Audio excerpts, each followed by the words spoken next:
jenis-jenis peralatan tangan atau biasa kita sebut dengan hand tool. Yang pertama ada kunci pas. Kunci pas berfungsi untuk melepas atau memasang mur dan baut yang momen pengencangannya tidak terlalu besar atau mur dan baut tersebut sudah dilonggarkan oleh kunci yang lain. Pada umumnya satu kunci pas terdapat dua ukuran. Seperti yang dapat kita lihat, ada ukuran 14 dan ada ukuran 15. Dan biasanya kunci pas digunakan untuk mur dan baut yang berbentuk heksagonal atau kotak. Selanjutnya ada kunci ring. Kunci ring berfungsi untuk melepas atau memasang dan mengencangkan mur dan baut yang momen pengencangannya cukup besar. Dan sama seperti kunci pas, kunci ring terdapat dua ukuran dalam satu kunci. Seperti yang kita lihat, ini ada kunci dengan ukuran 15 dan ada ukuran 14. Selanjutnya ada kunci kombinasi atau pas ring. Kunci ini adalah kombinasi antara kunci ring dan kunci pas. Didesain untuk mempermudah atau mempercepat proses pengerjaan. Karena di dalam satu kunci terdapat kunci ring yang berfungsi untuk melepas atau memasang mur dan baut yang momen pengencangannya cukup besar, dan kunci pasnya digunakan untuk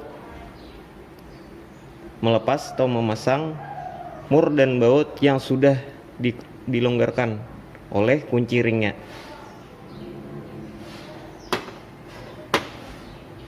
Selanjutnya ada kunci Inggris. Kunci Inggris fungsinya sama seperti kunci pas, yaitu untuk melepas atau memasang mur dan baut yang momen pengencangannya tidak terlalu besar. Akan tetapi kunci Inggris ukurannya bisa dirubah dengan memutar bagian yang ada di kunci Inggris. Nah, seperti ini.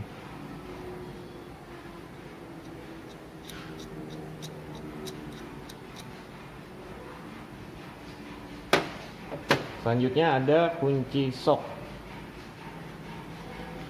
Fungsi kunci sok sama seperti kunci ring, yaitu untuk memasang atau melepas mur dan baut yang momen pengencangannya sangat besar. Nah, kunci sok dibantu dengan stang sok atau tangkai sok atau breaker bar.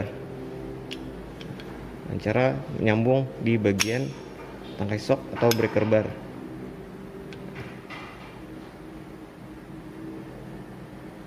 Biasanya kunci sok itu digunakan jika mur dan baut tidak bisa dilepas hanya dengan menggunakan kunci ring.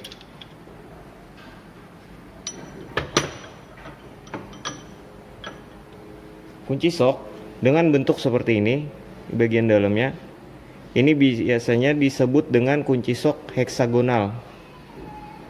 Kalau yang ini, nah, bisa dilihat perbedaannya.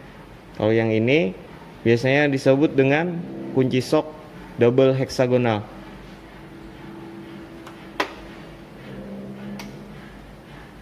Selanjutnya ada sambungan tangkai sok.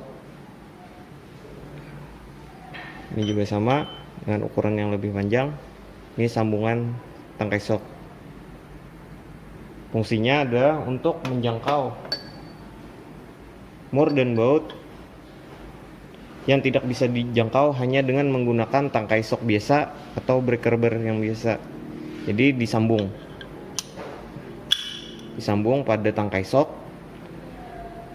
dan juga kunci soknya seperti ini.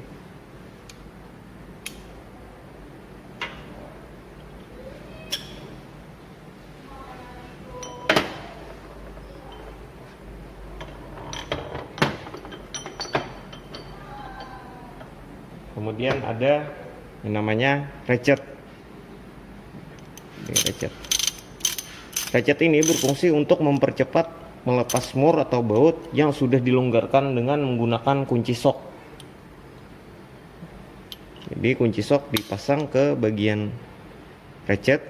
Nah, ini fungsinya untuk mempercepat, karena kita tidak perlu lagi mengangkat kunci sok dan memasangkannya kembali untuk merubah posisi pada saat melonggarkan atau memasang. Nah, ini jika melonggarkan, kunci sok ikut ke arah kiri, dan jika di bagian belakang ratchet itu dirubah, maka ini akan merubah arah kunci sok.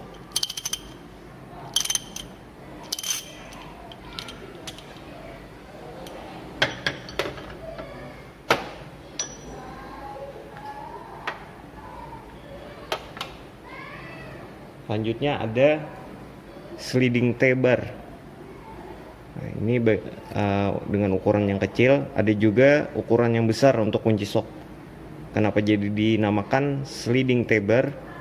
Karena posisinya menyerupai huruf T jika dipasang dengan kunci sok.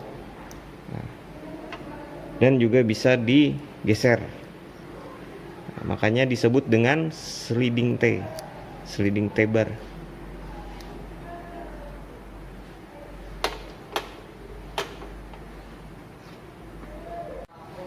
Selanjutnya ada kunci T.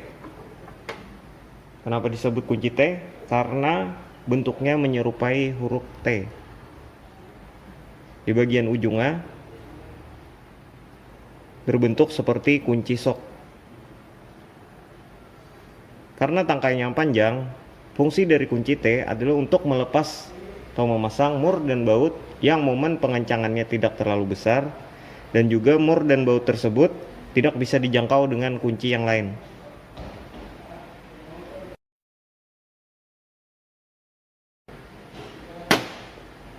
Selanjutnya ada tang circlip atau tang snap ring. Fungsinya untuk melepas snap ring atau pengunci ring. Bagian ujungnya berbentuk kecil, ukurannya kecil. Itu untuk dimasukkan ke lubang yang ada pada snap ring. Tang snap ring mempunyai beberapa jenis. Kalau yang seperti ini tang snap ring close, karena arahnya menutup saat digunakan. Yang seperti ini adalah tang snap ring open, karena arahnya membuka saat digunakan. Dan ada juga tang snap ring yang bengkok. Nah, ini biasanya digunakan jika tang snap ring yang lurus ini tidak bisa menjangkau snap ring tersebut, maka digunakanlah tang snap ring yang bengkok.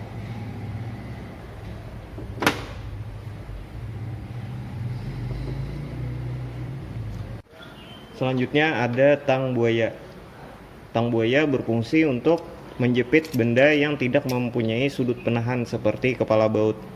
Pada bagian ujung handle tang buaya itu terdapat penyetel. Fungsinya untuk merubah ukuran mulut tang buaya. Bisa dilihat pada saat diputar, ukuran mulut tang buaya berubah.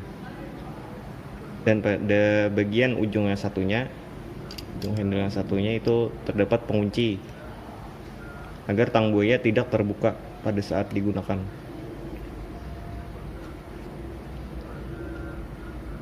Dan selanjutnya ada tang lancip atau biasa disebut tang cucut.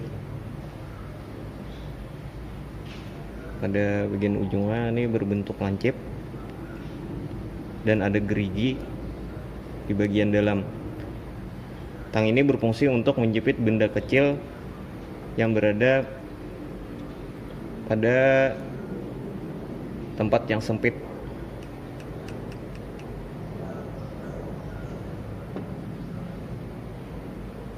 ada tang potong. Tang potong memiliki sisi yang tajam pada bagian mulutnya, sisi yang tajam. Fungsinya untuk memotong, contohnya seperti pipa, selang, plat, dan kabel.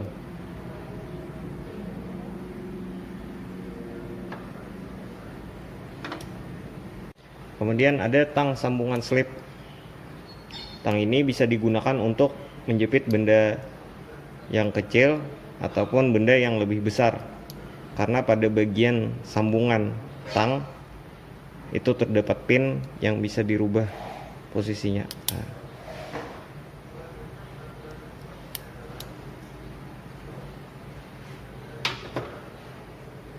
Kemudian ada tang kombinasi. Tang kombinasi selain fungsinya untuk menjepit, juga berfungsi sebagai pemotong. Pada bagian sini ini terdapat sisi yang tajam yang bisa digunakan untuk memotong kabel, dan bagian sampingnya pun itu terdapat penjepit. Ini bisa digunakan untuk memotong seperti kawat.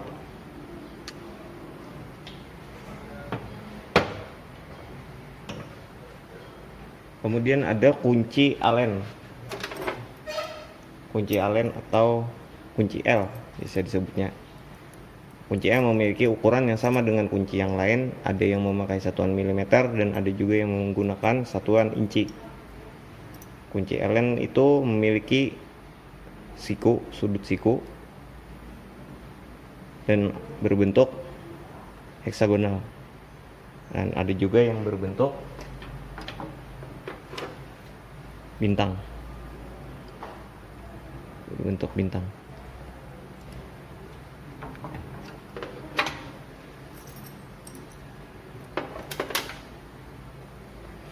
Kemudian ada obeng. Di sini ada obeng plus. Kenapa jadi disebut obeng plus? Karena pada bagian ujungnya itu berbentuk plus. Nah, bisa dilihat. Fungsinya untuk membuka atau memasang bolt skrup. Obeng juga ada yang berbentuk minus. Kenapa jadi disebut obeng minus? Sama seperti obeng plus. Nah, obeng minus itu berbentuk seperti minus pada bagian ujung.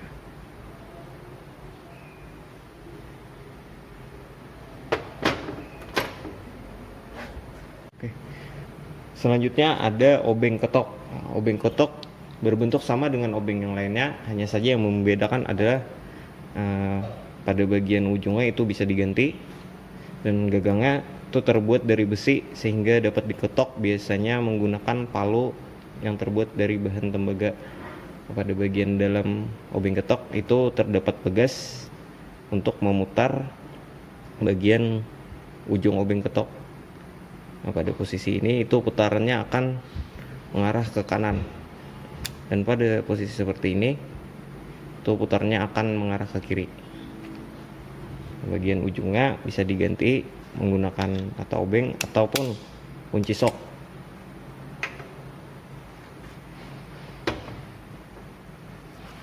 Selanjutnya ada palu. Nama palu sendiri itu tergantung dari bahan pembuatan kepala palu dan juga kegunaannya. Kalau seperti ini ada palu plastik karena kepala palunya terbuat dari plastik. Palu plastik itu biasanya digunakan untuk melakukan pekerjaan yang memerlukan pukulan ringan dan tidak merusak permukaan benda yang dipukul. Dan yang ini adalah palu besi karena bagian kepalanya itu terbuat dari besi. Next, setelah ini kita akan lanjut ke bagian cara penggunaan hand tool atau biasa disebut juga dengan